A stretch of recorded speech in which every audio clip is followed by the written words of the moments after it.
Attorney Kaufman, good afternoon. How are you today? Good afternoon. How is our former President Rodrigo Roa Duterte? As always, he's in good spirits. Very happy to see his legal team. Thank you, Attorney.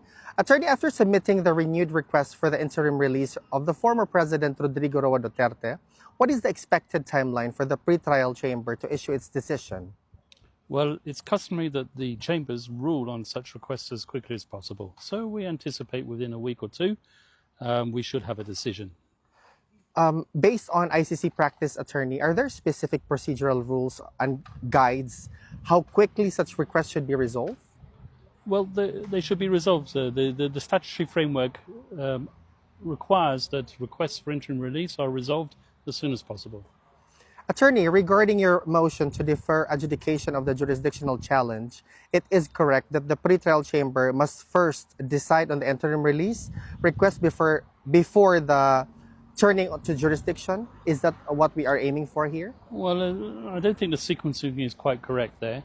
The chamber can decide on jurisdiction at any stage, even up until the end of the confirmation of charges hearing. We believe that it should be decided earlier, but as you know, we made the request a long time ago, and we're still awaiting a decision on that particular matter. Interim release, however, is a different matter entirely, and the judges normally decide on that type of thing as soon as possible.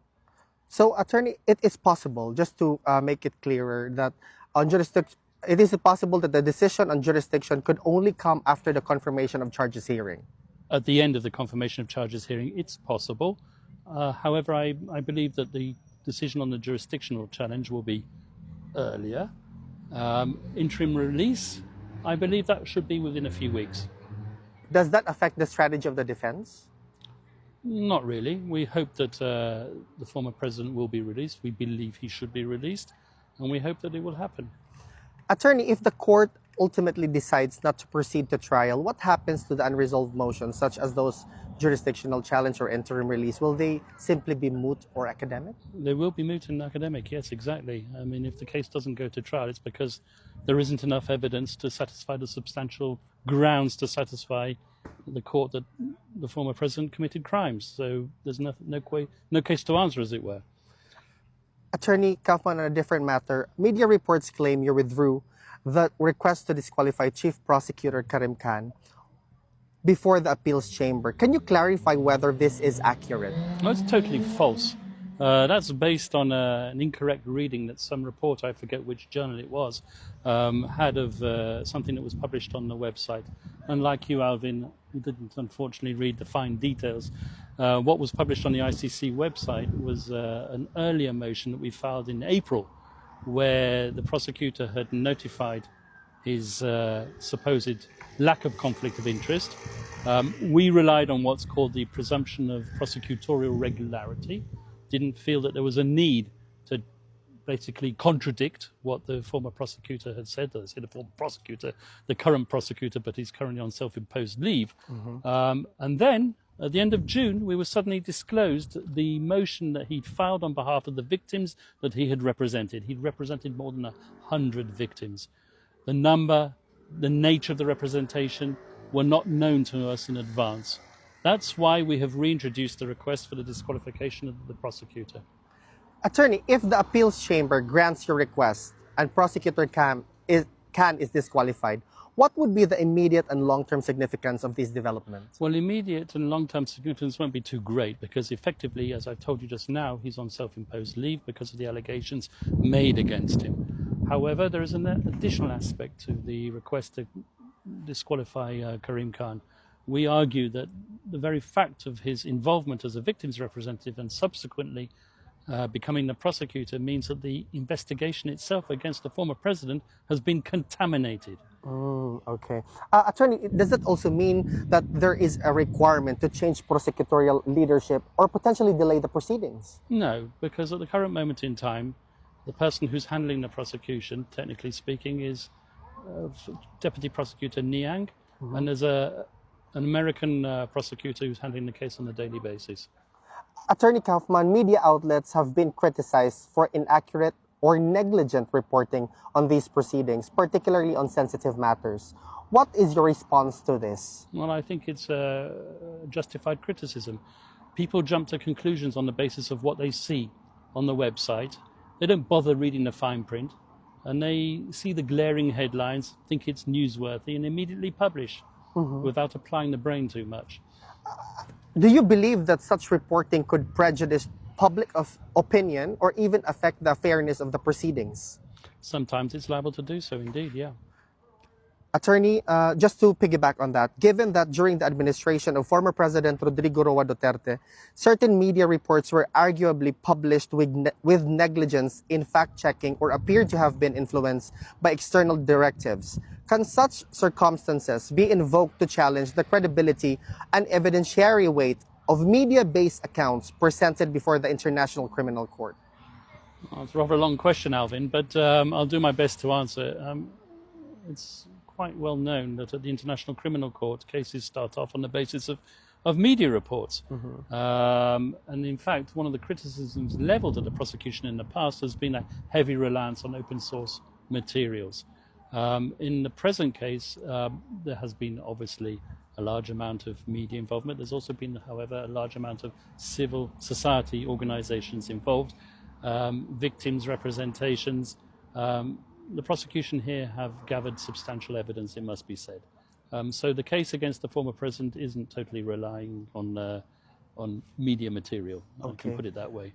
Attorney, in your recent submission on the organization of the confirmation of charges hearing, you indicated that you will have 30 minutes for your opening statement, 3 to 4 hours to address legal issues, and then 30 minutes for your closing. Could you share how you are preparing for this, especially in terms of structuring legal arguments and emphasizing key defenses? I'm sorry, I'm not going to litigate the case here in a media interview. However, the prosecution and the victims today have published their anticipated schedule for the confirmation of charges hearing, and they're basically the same. They're both asking for 30 minutes opening and closing, 3 hours of submissions in the middle.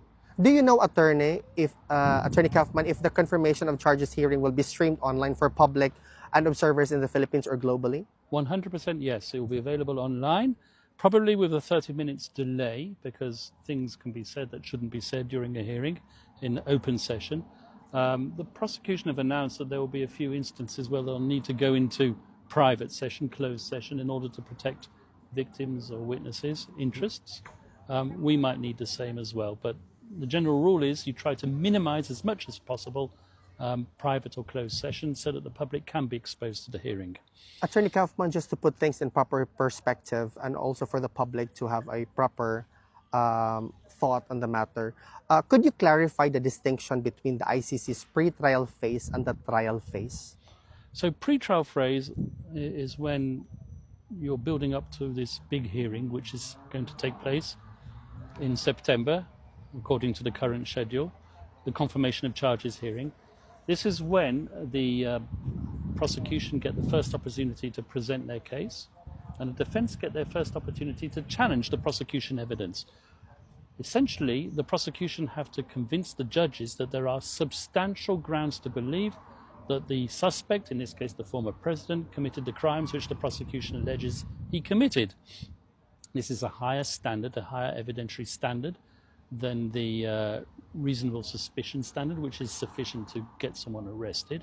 But it's a lower standard than the standard which has to be proved at trial, which is beyond reasonable doubt. So it's a kind of somewhere in between standard. And the prosecution have to satisfy the judges that there are substantial grounds to believe that the former president committed the crimes that he's committed of. Once they pass that hurdle, if they pass that hurdle, then you get to the trial phase. And that's when witnesses are brought to testify and their evidence is tested by way of cross-examination. But there has been already news circulating that almost 300 witnesses have presented themselves to be witnesses for the case of the former president before the ICC. Does this mean that this is only going to be presented if we proceed to trial phase? Well, 300 witnesses is double the amount that I'm aware of, so I don't know where these extra 150 have come from. But anyway, be that as it may, the prosecution will announce the witnesses that it intends to rely on. It's not for the defense to decide which witnesses to bring. It's the prosecution who brought this case against the former president. It's the prosecution who have to prove this case against the former president, and they have to do it beyond reasonable doubt, assuming they satisfy the substantial grounds to believe. Just one Test. more follow-up on that particular question, attorney. What kind of decision does the pretrial chamber issue at the end of this stage then? Whether or not certain charges are confirmed and suitable to go forward to trial. Yes, Banat Bay from Sorry.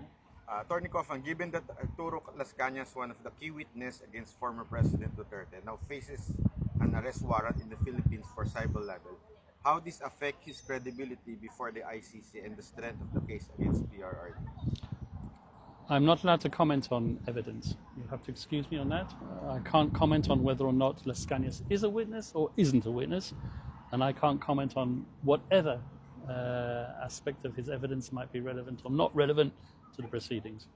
You have to understand that every interview that I give is being scrutinized by the judges, by the prosecution, by everybody. Correct. So I'm being cautious. Okay. What can we expect for your defense team, led by yourself, of course, during the confirmation of charges hearing? A very strong rebuttal of prosecution evidence. More than that, I'm not going to give you in this interview. Okay. Attorney, this is just something that has already transpired. The presence of the former President Duterte's children in The Hague is a significant development for all of the spectators. How does this demonstrate to court that he poses no risk of flight or interference? Or is it connected in that sense? I'm not sure how it's connected. I think it's wonderful that they're able to visit their father. I think it would be even more wonderful and amazing if they were able to visit their father when he was released with guarantees to the country he's seeking to be released to. Attorney, finally, what message would you like to send to the millions of Filipinos who continue to closely monitor these proceedings and support former President Duterte? First of all, I would ask all the Filipinos who support the former president to put their faith in the judicial process. Second of all, keep praying for his speedy release with guarantees to the country he requests and for his speedy return to the Philippines. And I have a request from the Philippines administration and government. I'm still waiting to be invited. I want to speak to you people. I want to negotiate the former president's return now to the Philippines. Thank you, Attorney. Thank you. Do you believe Duterte was right to withdraw the Philippines from the ICC? Once again, I'm not going to comment on controversial issues. You're the guy who asked the difficult questions. Sorry. You have to understand, everything I say is being scrutinized. It's not really a question which I need to answer. The simple fact of the matter is he's here now and we have to deal with that. Last one, Attorney. Go ahead. Sir, Attorney Kaufman, how confident are we that the ICC will grant our request for former President Rodrigo Roa Duterte's interim release before the confirmation of charges hearing? Is there a high chance that this will be granted? Personally speaking, I'm always confident. I can only speak for myself. I can't speak for the judges. We have a judicial process. We've done the best we can. We've argued everything possible. We just hope that the judges will agree. Thank you, Attorney Kaufman. Last question, not about this case, okay? Since you have been with the PRRD for a long time, what do you think is the most misunderstood part of PRRD's leadership? The speeches which have been selectively chosen. People can choose speeches which suit their purposes, but the former president made plenty of speeches which don't necessarily support a policy of extrajudicial killing. They don't. Thank you, Attorney He Kaufman. was a person who wasn't shy of using